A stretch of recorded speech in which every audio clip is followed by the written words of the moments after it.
Bienvenidos a Club de Prensa en NTN 24. Hoy transmitimos desde la sede de la Organización de los Estados Americanos, de la OEA, en Washington, en donde tiene lugar la Asamblea General del organismo, la número 48 en la historia de la OEA. No olviden que al final de este programa, si ustedes lo quieren ver completo o quieren ver a partes, lo pueden encontrar en nuestra página de Facebook o por nuestra cuenta de Twitter, y el audio, el podcast, está en SoundCloud.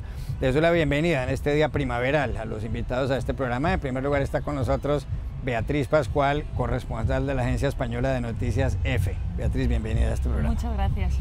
También está con nosotros Pepe López Zamorano, corresponsal jefe de la Agencia Mexicana de Noticias Notimex. Pepe, bienvenido a este programa. Gracias.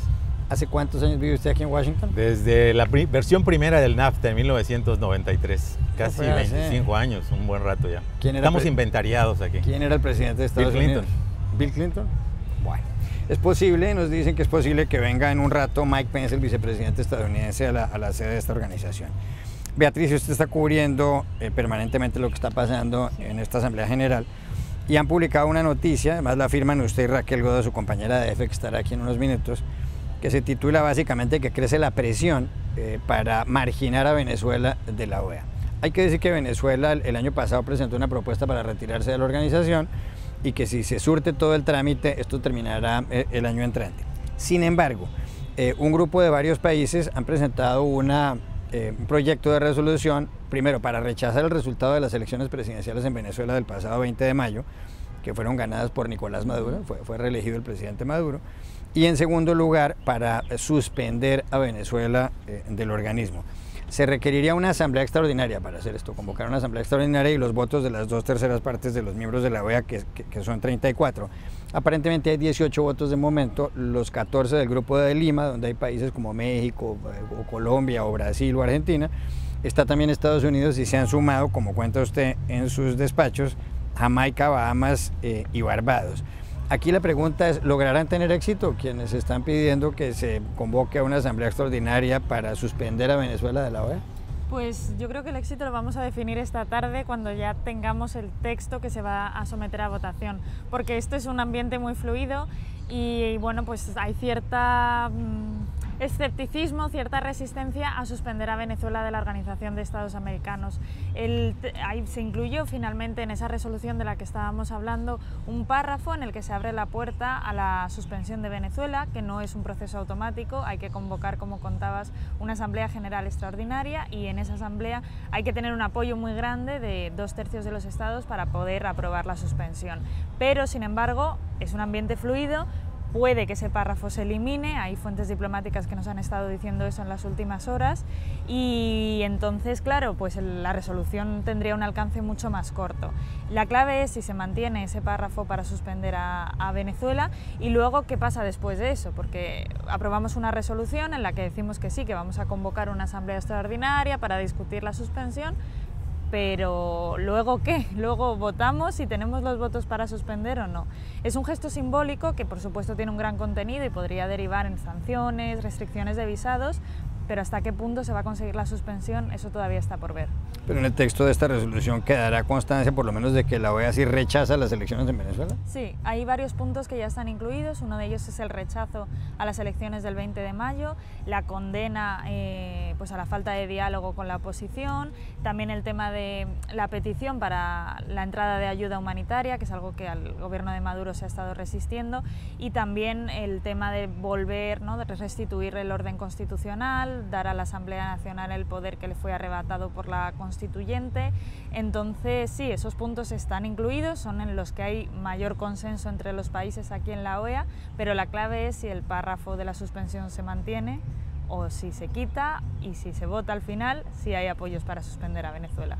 Pepe, ¿pasará ese párrafo? ¿Será aprobado o se ahogará? Bueno, debería ser, ¿no? Aunque inicialmente Venezuela ya tomó esta decisión voluntaria de esta salida, que es un proceso que demora 2 años, ya lleva 13 meses, ¿no? Yo creo que sí es un importante mensaje simbólico que estaría enviando la región, especialmente impulsar esta resolución por 7 países, incluidos algunos de los más grandes de la región, Estados Unidos, Canadá, México, por ejemplo, no solamente desde un punto de vista simbólico, es decir, trasciende, creo yo, ¿no? Porque le daría cobertura a algunos países quizá a profundizar algún tipo de sanciones económicas, financieras hacia Venezuela, obviamente tratando de evitar algún daño para la población. Pero sería un mensaje importante que un foro hemisférico como la OEA, ¿no?, que muchas veces la gente tiene escepticismo de si tiene resultados prácticos, toma una decisión muy clara y decisiva en este tema. Obviamente que es una crisis no solamente política, por el hecho de que hay un claro rompimiento del orden democrático en la manera que están conduciéndose los procesos políticos internos, sino además es una verdadera crisis humanitaria. Entonces esto hace más visibilidad al problema, le da la posibilidad de que se busquen las sanciones adicionales y de alguna manera sería una responsabilidad importante para el sistema interamericano dar su voz, dar su voto en este tema. Ayer hubo declaraciones, Pepe, muy fuertes del canciller venezolano, el señor Jorge Arreaza. Se refería al secretario general de la OEA, a Luis Almagro, el ex canciller uruguayo, como no el secretario general, sino el sicario general. Fue muy crítico con distintos países, dijo que este organismo no tenía legitimidad para opinar sobre Venezuela, y luego le contestó Roberto Ampuero, el canciller chileno, el ministro de Exteriores chileno, donde dijo que ahí quedaba claro el talante del gobierno de Venezuela, que si era capaz de ser tan irrespetuoso con una serie de cancilleres, Arreaza aquí en la OEA, pues cómo lo sería con los ciudadanos que tienen que pasar hambre en territorio venezolano. ¿Cuál es su opinión sobre este intercambio de opiniones, esta lucha de opiniones entre los dos? ¿Se le fue la mano a Arreaza o Arreaza tenía razón? ¿Le contestó bien a Ampuero o se le fue la mano a Ampuero? Bueno, mira, si el gobierno de Venezuela utilizara esta misma capacidad que tiene de estar denostando a otros países para realmente atender las soluciones de su propio país, no estaríamos aquí hablando del tema de Venezuela. Este es un conflicto, este es un problema que está siendo generado, por lo que muchos coinciden es la propia incompetencia del gobierno y la actitud que ha tenido de no respetar los procesos democráticos internos.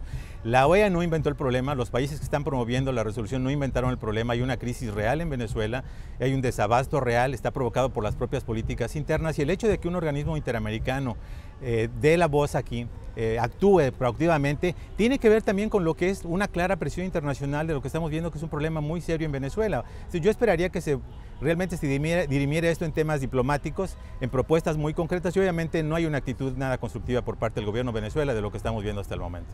¿Se excedió a Arreaza? ¿Le contestó bien a Ampuero o viceversa? A mí me pareció que estuvo bien por parte de los dos. Dejaron muy clara la posición que ya conocíamos de los dos países. Chile es uno de los líderes del Grupo de Lima y que de hecho ha amenazado de alguna forma con denunciar a Maduro ante la Corte Penal Internacional. Entonces, y Arreaza hizo uso de los instrumentos que tiene el organismo pues para contestar. Lo que vimos que fue muy curioso es que cada vez que un ministro de Exteriores, un canciller, tomaba la palabra, hablaba de Venezuela, él pedía su derecho a réplica y contestaba. Es algo recogido en los reglamentos, o sea, no es nada extraterrestre.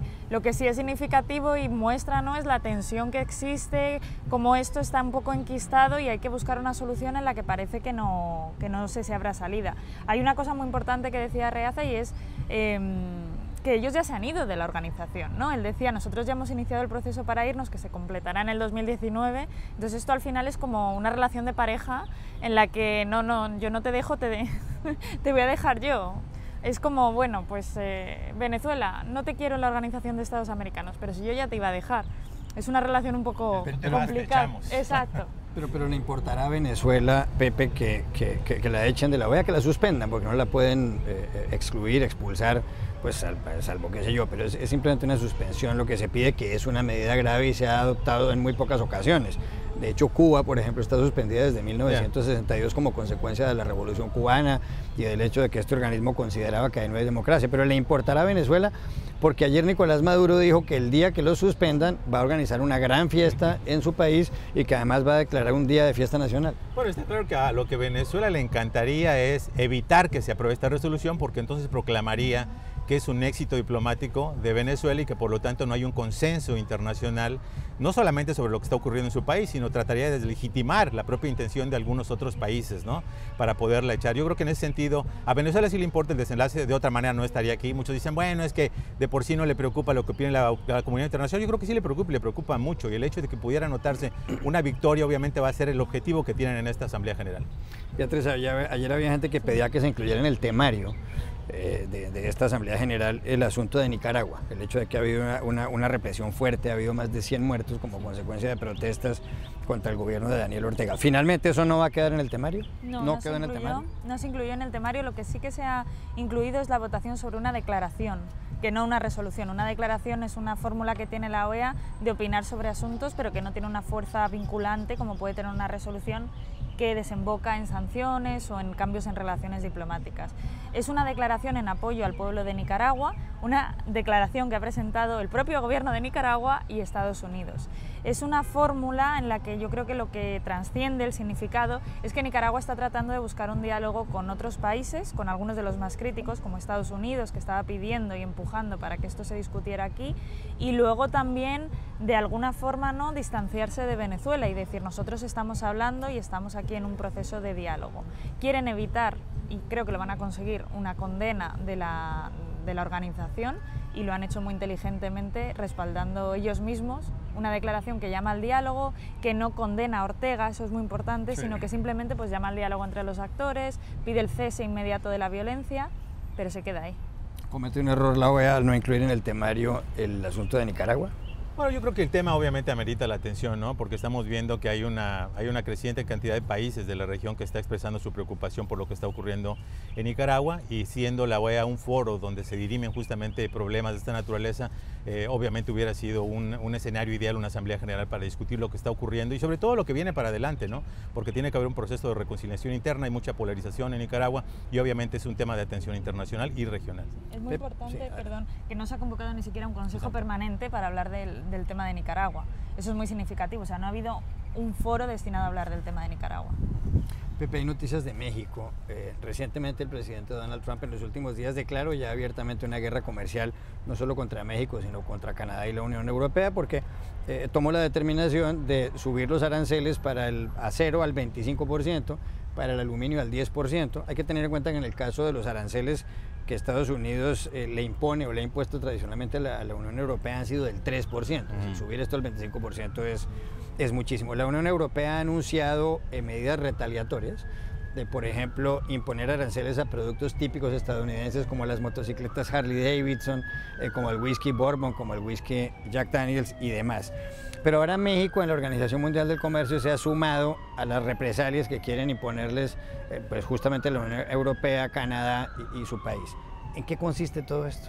Bueno, es sumamente importante, ¿no? Sobre todo desde un punto de vista de derecho internacional. Estados Unidos está argumentando que estas acciones las toma bajo conceptos de seguridad nacional, lo cual es patentemente absurdo, ¿no? Cuando tiene, al contrario, socios comerciales confiables de los que depende para insumos tan importantes como es su propia industria manufacturera, especialmente en el sector automotriz. Entonces, de alguna manera que México se sume a este tema y lo hagan en el foro de la OMC, porque podrían hacerlo bilateralmente o trilateralmente en el seno del NAFTA, quiere decir que hay una preocupación muy central de lo que sería un rompimiento de Estados Unidos con un organismo que de alguna manera ayudó a fundar, porque la OMC viene del GATT, el GATT viene de Bretton Woods, son las instituciones que se dieron los países occidentales justamente para evitar que hubiera este tipo de conflictos bilaterales en el comercio. Cuando la Gran Depresión los aranceles eran del 65%, la original GATT los bajó al 7%. Esto quiere decir que hay un reconocimiento tácito histórico de que el libre comercio funciona para todos los países. Y en ese sentido, el hecho de que el presidente Trump haya logrado unificar no solamente a los demócratas, unificó a sus aliados republicanos en el Congreso, a la cúpula empresarial de Estados Unidos, la Cámara de Comercio que está aquí enfrente, ¿no? Logró enemistar a los gobernadores de estados que votaron por él, porque creen que efectivamente estas aranceles van a elevar los precios a los consumidores, van a reducir la creación de empleos, van a pegarle a la bolsa de valores y van a enemistarse con socios estratégicos como México, Canadá, la Unión Europea, cuando el verdadero culpable de la sobreproducción del acero, más de 700 millones de toneladas, es China. Evidentemente el presidente está en un terreno muy fangoso. En este caso México está apelando a la OMC en el contexto de una violación a los capítulos de salvaguardas, que son sumamente importantes, pero también a la vértebra original del GATT. Así que me parece muy importante. Yo creo que eso no excluye que eventualmente este caso sea llevado a un órgano de disputas a nivel del NAFTA, si todavía está en este año, y muy probablemente que esto se lleve más adelante también a otra serie de paneles. Pero lo que es importante también mencionar, están México, Canadá y la Unión Europea también siendo muy claros de cómo se juega aquí en los Estados Unidos, y están justamente buscando represalias en industrias como la del burro que mencionaste, que no viene de un estado cualquiera, viene de Kentucky, Y Kentucky es el estado del líder de la mayoría republicana, Mitch McConnell. Le están pegando a los quesos de Wisconsin, de donde es Paul Ryan, el presidente de la Cámara de Representantes, y estados claves, por ejemplo, en la producción del cerdo, que son estados agrícolas o agropecuarios que votaron por Donald Trump en forma mayoritaria, van a tener una afectación real. Hoy mismo México publicó en su diario oficial las tarifas y van a ser del 20 al 25%, por ejemplo, en la importación de carne de cerdo. Es una tarifa muy importante. Y evidentemente, en este juego lo más importante sería que hubiera una negociación constructiva. Si asumimos que quizá Trump lo hizo no por razones realmente lógicas, porque nadie cree que sean lógicas, sino como un acto de negociación, bueno, pues es el momento de negociar, porque efectivamente un alza de tarifas de aranceles no le conviene a ningún país. O sea, las medidas de México son represalias dirigidas a estados donde el presidente Trump tiene mucho apoyo, o tiene amigos, o tiene votantes. Las medidas de los tres, de Canadá, de la Unión Europea y de México, son represalias focalizadas, no son al azar, no son arbitrarias. Obviamente se busca que haya una presión de esos estados, de los gobernadores, de los empresarios, para que el presidente obviamente reconsidere estas aranceles, que todo el mundo coincide son violatorias del derecho internacional. Beatriz Pascual. Pues me parece muy significativo lo que cuenta Pepe, y además desde la visión un poco más desde arriba reafirma el aislamiento total de Estados Unidos. Al final de esta semana tenemos la cita del G7 en Canadá, hubo una reunión de ministros de finanzas este fin de semana y todos le expresaron, ¿no?, al secretario del Tesoro, a Mnuchin, lo mal, ¿no?, que había sentado el tema de las tarifas en la Unión Europea. Canadá también expresó pues su desacuerdo con el tema, y el ministro francés de Finanzas estuvo todo el rato hablando. Los términos son muy importantes y las palabras a veces nos dejan ver lo que está pasando, y hablaba del G6 más Estados Unidos. Es decir, no somos ya ahora tan amigos, sino que tú estás yendo por tu lado y nosotros tenemos nuestras prioridades. Reafirma el aislamiento internacional de Estados Unidos, y lo que hace es que se está enfrentando con sus socios más importantes, económicos, comerciales, para la definición de temas de política exterior, y eso al final pues puede jugar en su contra. E ignora también un hecho, ¿no? Estos socios de Estados Unidos estratégicos, por ejemplo Canadá y México, vamos a centrarnos en ellos, tienen también su política interna y hay elecciones en México. Entonces esto juega obviamente a favor de sectores que buscan presionar o alejarse de Estados Unidos, y evidentemente esto no le ayuda a la administración Trump. Ojalá realmente que haya un esfuerzo por un diálogo constructivo para saldar este asunto de manera negociada. Hay elecciones en su país en muy pocos días, el 1 de julio, en menos de un mes ya. Según las encuestas, va a ganar Andrés Manuel López Obrador, porque tiene, pues, según la última encuesta del periódico Reforma, el 52% del respaldo. Después viene Ricardo Anaya, de Por México al Frente, con como el 26% tiene Ricardo Anaya, y después José Antonio Meade tiene un 14% según este sondeo. Si gana López Obrador, ¿mantendrá esta misma línea de reacción frente a Estados Unidos o la cambiará? Qué bueno que lo mencionas, porque hoy mismo hay un artículo en el Washington Post escrito por Lawrence Summers, el exsecretario del Tesoro de Bill Clinton, donde justamente no solamente destroza la política comercial de Donald Trump, especialmente en el tema de los aranceles, sino que comenta que no se estará dando cuenta que al hacer esto realmente está ayudando indirectamente a la elección de un izquierdista radical, ¿no? Obviamente por este discurso hacia Estados Unidos muy antiestadounidense que hay en algunos sectores de México, ¿no? Lo que ha dicho López Obrador, en caso que gane, ¿no?, ya ha estado también en unas posiciones de ventaja y de repente no ha ganado, aunque en este caso hay que reconocer que la ventaja es mucho más alta que en las dos elecciones anteriores. Lo que él ha dicho es que solamente va a pedir respeto, ¿no? Entonces, cuando en el segundo debate le dijeron, bueno, ¿cómo medimos el respeto de Estados Unidos hacia México? ¿Qué va a ser diferente con México? Entonces lo que él contesta es que él va a ser un presidente pues legítimo, ¿no? Que va a gobernar de alguna manera con la autoridad moral de haber, no solo de haber llegado al poder como va a llegar, presuntamente, sino por el hecho de que va a acabar con la corrupción y va a buscar cambios. Entonces, si me preguntas a mí concretamente cuál va a ser el cambio de política interna que traería López Obrador, yo no te lo puedo responder porque no me queda muy claro cuál va a ser ese cambio, salvo esta lógica de buscar respeto. Y obviamente todo el mundo ha querido una relación de respeto con Estados Unidos, y evidentemente el presidente Donald Trump ha asumido una actitud totalmente diferente. Así que por el momento a mí no me queda claro cuál va a ser ese cambio en las políticas que haría un gobierno de López Obrador en la relación con los Estados Unidos, y no ha quedado muy claro hasta el momento por sus propuestas. Cambio de asunto, Beatriz Pascual. Hay una sentencia que ha dictado la Corte Suprema de Justicia aquí en Estados Unidos ayer, que es muy importante por lo siguiente. Le ha dado la razón la Corte por 7 votos contra 2 a un pastelero en Denver, Colorado, que se negó, rehusó a hacerles una torta nupcial o una tarta nupcial o un ponqué, un pastel. Hay muchas formas, como se dice en los distintos países donde hablamos español, a una pareja homosexual. Esto ocurrió en el año 2012 cuando Charlie Craig y Dave Mullins fueron a una pastelería llamada Masterpiece Cake Shop y estaba el pastelero Jack Phillips y le encargaron la torta. Este hombre dijo que él, por sus creencias religiosas, se abstenía de hacer el pastel, que ellos podían comprar cualquier otra torta o tarta dentro de la pastelería, pero que él no iba a hacer eso. ¿Qué ocurrió? Estos señores lo demandaron, finalmente la demanda llegó hasta la Corte Suprema de Justicia y ayer la Corte dijo que como ser pastelero es ejercer un oficio artístico, entonces él tiene el derecho, por sus creencias religiosas, a negarse a hacerles un pastel. Si una persona va a una tienda común y corriente aquí a una farmacia, en la farmacia tienen que venderle cualquier medicamento sin importar el color de la piel de la persona, sus creencias religiosas o su inclinación sexual. Hay de todas maneras una gran controversia con respecto a esta sentencia, porque por ejemplo un pintor podría negarse a hacer un retrato al óleo de una pareja homosexual si a él por sus creencias religiosas le parece que eso está mal. ¿Cuál es su opinión sobre este fallo de la Corte Suprema de Justicia de Estados Unidos? Pues la verdad es que cuando lo escuché ayer no podía parar de pensar en la pareja, porque les entrevisté cuando hubo la audiencia hace unos meses, no sé si fue en febrero. Quedé con ellos en las oficinas de la Unión de Libertades Civiles, que es un grupo muy importante aquí en Estados Unidos y que les apoyó para llevar el caso a la Corte Suprema. Y no podía parar de pensar en lo destrozados que tenían que estar, porque además creo que cuando cubro estos temas siempre me gusta hablar de las caras que están detrás de los casos, ¿no?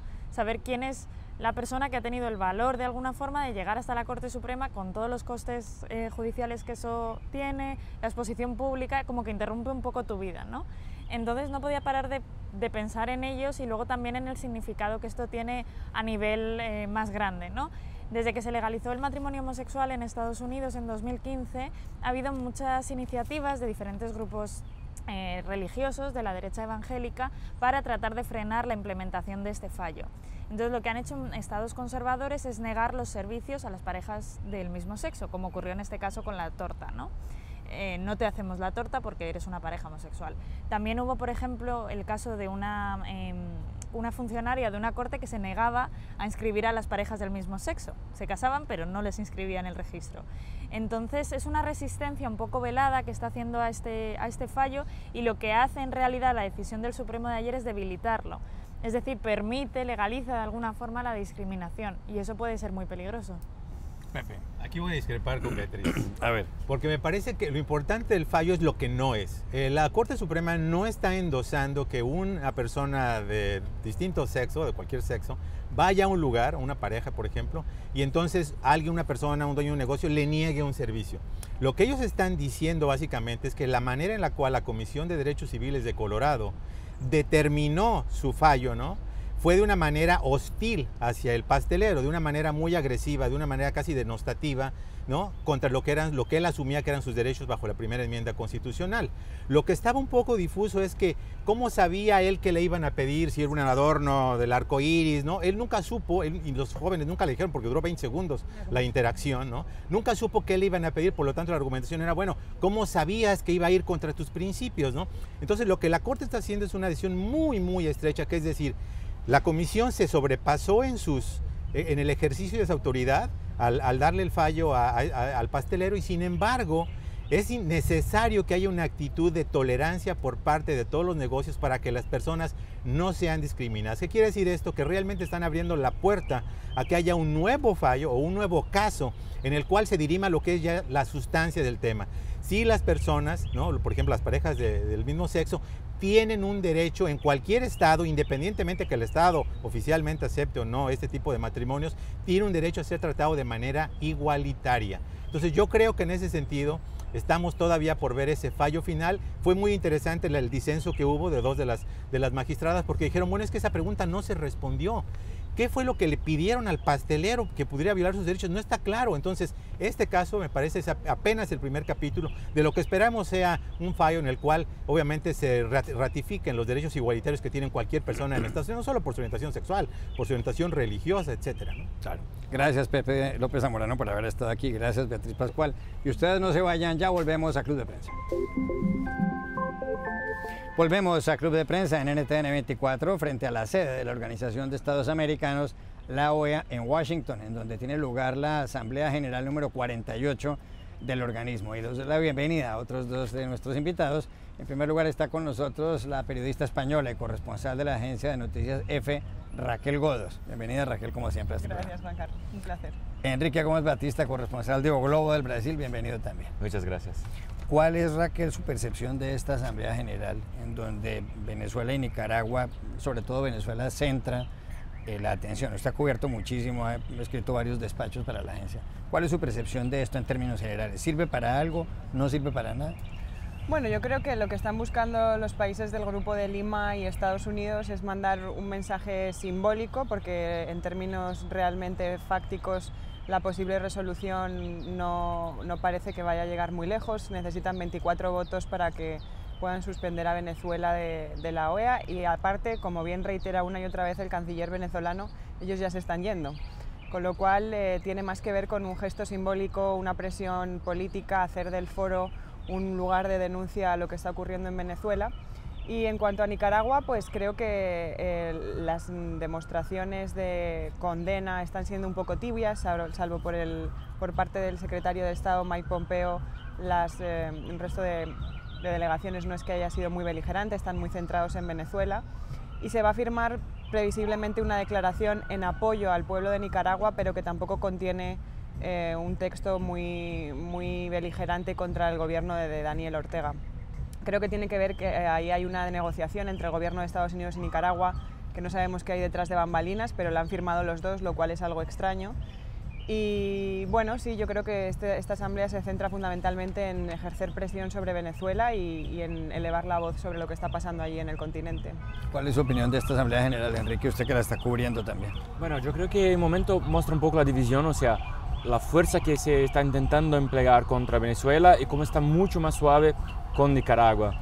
Fuentes diplomáticas dicen que eso es porque hay una negociación incluso para poder tener el voto de Nicaragua en contra de Venezuela, o sea, un poco de política y de tentativa de no pasar vergüenza como pasó el año pasado en Cancún, cuando en la misma Asamblea General los problemas de Venezuela ya existían y no se aprobó nada contra el régimen de Maduro. Pero creo entonces que más que la situación de Venezuela y de Nicaragua, esta Asamblea General es un poco una tentativa de salvar la imagen de la propia OEA, o sea, si OEA no hace nada sería una vergüenza, sería puesta a prueba que poco tiene de impacto prácticos, o sea, un poco indirectamente hay un poco de debate sobre para qué sirve OEA hoy, qué puede hacerla, cómo es un foro importante o no, cómo ser relevante, un poco esas crisis que el multilateralismo tiene en todo el planeta, o sea, no solamente acá, pero también en la ONU, por ejemplo, vemos mucho eso. Entonces es un poco, no solamente para debatir la situación de Venezuela y de Nicaragua, pero también para debatir la propia función de la OEA. Raquel, ¿cómo interpreta usted la visita ayer aquí, la asistencia de Mike Pompeo, el secretario de Estado de Estados Unidos? Porque no es frecuente que el jefe de la diplomacia estadounidense venga a una asamblea de este organismo. Bueno, creo que la administración Trump está recibiendo también mucha presión por parte de ciertos legisladores que tienen mucho interés en atajar el tema venezolano. Saben que en la costa de Florida, en todo Miami, el asunto de Venezuela, los posibles flujos migratorios son muy importantes también para obtener votantes, y creo que están atendiendo a ese tipo de llamados que vienen pues de senadores como Marco Rubio en la Florida, ¿no? Me parece interesante de todas formas analizar eso, ¿no? Que en menos de un mes y medio pues el vicepresidente Mike Pence ha estado en la OEA, algo que no sucedía desde los años 90, y también el secretario de Estado en la primera asamblea se ha unido, ¿no? Creo que es importante, lo que pasa es que bueno, hay como un foco muy centrado en Venezuela y a lo mejor no se atienden otros temas que sí son importantes para América Latina y que deberían debatirse y se ven opacados por esta discusión, y eso sería interesante también sacarlo a colación, ¿no? Que debatieran también sobre otros temas que serían interesantes, como la lucha contra la corrupción, por ejemplo. ¿Cuál es su conclusión del hecho de que hubiera venido el secretario de Estado de Estados Unidos a esta asamblea? Creo que está volviendo a tomar importancia de Latinoamérica. Hemos visto eso, que no fue una prioridad para el gobierno de Trump en el primer año de su administración, y ahora sí parece que está mirándose más al continente. Propio Trump ha dicho eso en su discurso de Estado de la Unión, que sería el año de las Américas. Todavía Trump no ha estado en el continente, no viajó por acá, por Latinoamérica, ni por Canadá, ni por México, y bueno, y eso entonces creo que es un principio de un cambio y no por interés, creo, tan sincero, por sermos vecinos, pero porque está viendo que está muy fuerte el crecimiento de la influencia china en el continente. O sea, es una forma de intentar ponerse sus intereses en riesgo, o sea, está intentando mantenerlo sobre control en la región. Entonces es un giro al estilo Trump, pero la diplomacia ahora está más voltada para Latinoamérica también, no solamente para temas de Corea o de Medio Oriente, o sea, también está un poco preocupado con el crecimiento muy fuerte de la influencia china en la región. A propósito, Mike Pence, el vicepresidente de Estados Unidos, tiene previsto un viaje a Brasil y a Ecuador. Exactamente, será la primera visita de un gran autoridad del gobierno Trump a Brasil, y será una viaje un poco rara para nosotros de Brasil, porque va a pasar un día en Brasilia, la capital, y un día en Manaus, en medio de la Amazonía. Y otros presidentes ya americanos o vicepresidentes ya fueron a Manaus, pero siempre para tratar de temas de medio ambiente, o sea, la ciudad más grande dentro de la Amazonía. Pero de esta vez no, Mike Pence estará allá en finales de junio para hablar con refugiados venezolanos en Brasil. O sea, nuevamente estará en Brasil, pero mitad de su agenda será para temas de Venezuela. Ya regresamos a Club de Prensa. Volvemos a Club de Prensa en NTN 24 desde la sede de la Organización de Estados Americanos, la OEA, en Washington. En este edificio está teniendo lugar en el día de hoy termina además, la Asamblea General número 48 del organismo, en donde muchos ministros de Exteriores están estudiando la situación en Venezuela, la situación en Nicaragua y otros asuntos. Pero hay más noticias en el mundo, Raquel, y una tiene que ver con su país, que es España, en donde pasa de todo. Estaba diciendo yo fuera del aire que parece como si Donald Trump, el presidente de Estados Unidos, fuera la estabilidad en comparación con lo que está ocurriendo en España. El viernes pasado fue aprobada, prospera, una moción de censura contra el entonces presidente, porque ya renunció, Mariano Rajoy, o más bien se cayó o lo echaron, que es lo que habría que decirlo así. Y esta moción de censura la presentó el líder del Partido Socialista Obrero Español, el secretario general, que es Pedro Sánchez. El PSOE es uno de los principales y ha sido el principal partido de la oposición en España. Como consecuencia de eso, Sánchez el sábado tomó posesión del cargo como presidente del gobierno. Va a estar aliado en este ejecutivo con Unidos Podemos, un partido de izquierdas, y con algunos partidos nacionalistas, incluso algunos partidos independentistas, como algunos de Cataluña. Lo cierto del caso es que el señor Sánchez ha anunciado parte de su gabinete en las últimas horas. El primer nombramiento que anunció fue el de Josep Borrell como ministro de Asuntos Exteriores. El señor Borrell es un hombre de más de 70 años, catalán, no independentista, es más, tiene argumentos muy fuertes contra los independentistas. Fue en un momento dado precandidato del Partido Socialista a la presidencia del gobierno español y ha sido por lo demás presidente del Parlamento Europeo. Es un hombre con una trayectoria muy respetable. Va a haber solamente una vicepresidenta en este gabinete, que es Carmen Calvo, que va a ser también ministra de Igualdad. Ella es una mujer muy cercana a Pedro Sánchez. Y en el Ministerio de Hacienda va a estar otra mujer, María Jesús Montero, que manejó las finanzas de Andalucía, una de las comunidades autónomas españolas. Hay un 50% de mujeres al menos en el gabinete que está anunciando Pedro Sánchez. Lo está haciendo bien Sánchez aquí, porque mucha gente ve el gobierno de él tan inestable, en el sentido de que no tiene su partido, el partido de él cuenta solamente con 84 escaños de los 350 del Congreso de los Diputados. ¿Le gusta este gabinete? ¿Eso le dará posibilidad de vivir 2 años en el Palacio de la Moncloa a Sánchez, o será que se va a caer pasado mañana? Bueno, estamos ante una situación totalmente imprevisible, porque es la primera vez que España se enfrenta a un gobierno en coalición de esta forma, ¿no? Lo que sí creo es que Sánchez está siendo muy inteligente a la hora de escoger al gabinete, porque está escogiendo a personas que no le puedan dar dolores de cabeza de forma mediática, que tengan, digamos, un currículum intachable, ¿no? Está atendiendo a demandas que el progresismo español había estado reivindicando desde hace 7 años, como por ejemplo recuperar el Ministerio de Igualdad, que el PP acabó con él, recuperar el Ministerio de Cultura, que lo fusionó con el Ministerio de Deportes, recuperar el Ministerio de Medio Ambiente y reconocer el cambio climático, que también fue agotado por el gobierno del Partido Popular, y está llenando el gabinete de mujeres, que en este momento en España hay un movimiento muy fuerte feminista por el reconocimiento de la mujer en puestos de poder, porque al final está muy demostrado, ¿no?, en todo el mundo, pero en España hay ese empuje ahora como de reivindicación, y digamos que en el votante progresista esa reivindicación de un lugar para la mujer es muy importante.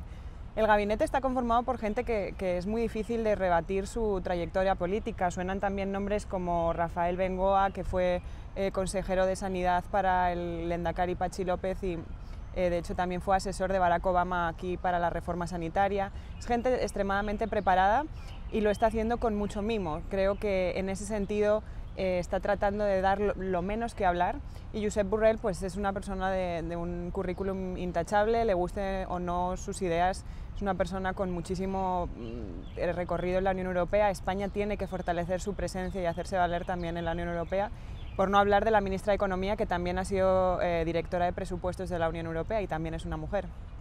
Enrique Gómez Batista, que ha vivido en España bastante tiempo. Bueno, yo creo que Pedro está consiguiendo buscar, o sabe muy bien que necesita buscar legitimidad. O sea, no ganó, su partido no tiene escaños, está asumiendo una situación muy rara, única en España. Entonces está buscando tener legitimidad para mantener un gobierno fuerte y que tenga respaldo. Y es interesante mostrar cómo eso está pasando, y está mucho más bien hecho que pasa en Italia, o sea, donde la formación del gobierno es mucho más frágil, mucho más instable. O sea, esto puede ser un ejemplo para países parlamentarios como hay todos en Europa, y que cómo formar y cómo conquistar de nuevo el pueblo. Eso puede generar una estabilidad que los españoles echan de menos, y eso puede tener impacto muy grande en las próximas elecciones, ¿no? O sea, puede ser una vuelta del PSOE, que estaba mucho por bajo, o sea, puede ser un renacimiento del partido. Y por otro lado, Mariano Rajoy, que era presidente del gobierno español hasta el viernes, o hasta el sábado, ha renunciado a la presidencia de la colectividad política de la que formaba parte al Partido Popular, el PP, y aparentemente se va a marginar ya de la vida pública. ¿Era esperable esa determinación de Rajoy?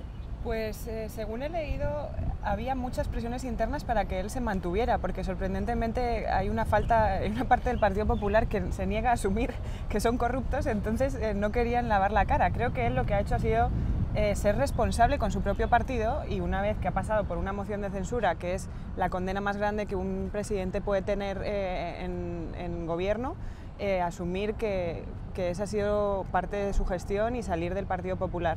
Ahora el problema, o la otra parte de la novela que le pone todo muy interesante, es ver cómo el Partido Popular se enfrenta a unas luchas internas brutales. Durante los 7 años de gobierno de Rajoy ha habido muchísimas discrepancias internas, porque hay que recordar que a Rajoy lo colocó Aznar a dedo, y ahora se abre un proceso de primarias, pseudoprimarias, entre los antiguos miembros del gobierno de Rajoy, que tienen el cuchillo fuera y ya no se cortan en absoluto a la hora de lanzarse pullas, con lo cual eso también va a estar interesante para las próximas semanas. Bueno, cambio de asunto para una noticia empresarial que puede ser política aquí en Estados Unidos. Ayer presentó renuncia de la presidencia ejecutiva de Starbucks, lo que se llama aquí el CEO, el señor Howard Schultz. Tiene 64 años y Starbucks tiene hoy en día 28.000 tiendas en 77 países. Lo que dicen los grandes periódicos es que el señor Schultz quiere convertirse en candidato presidencial del Partido Demócrata a las próximas elecciones en este país, y competir con Donald Trump si es que el señor Trump quiere lanzarse o presentarse a la reelección.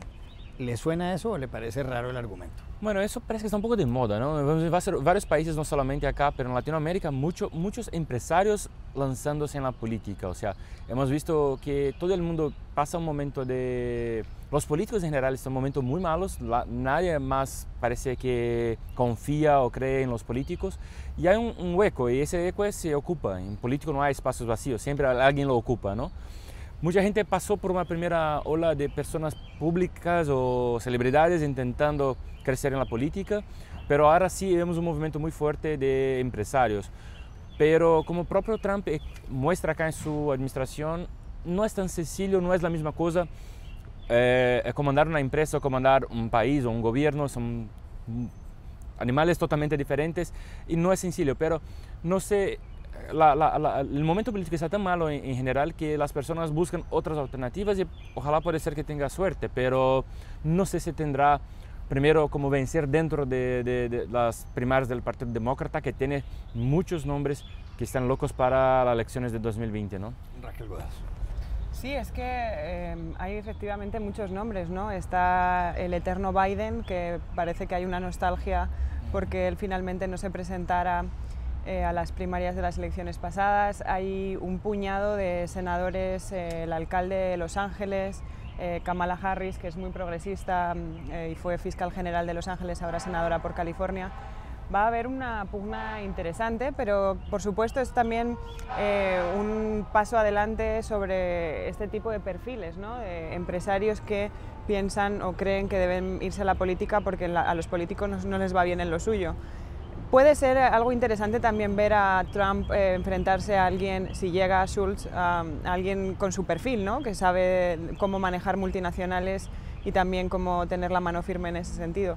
Veremos cómo avanza, pero yo creo que es bastante probable que eso suceda. Además, he de decir que está comprobado últimamente en este movimiento electoral que es bueno para los partidos tener muchos candidatos, precandidatos en las primarias, porque genera atracción y voz mediática, ¿no? Eleva la voz mediática sobre el partido, como hemos visto en Colombia también, y eso hace que al final haya más discusión y haya más movimiento de la base electoral.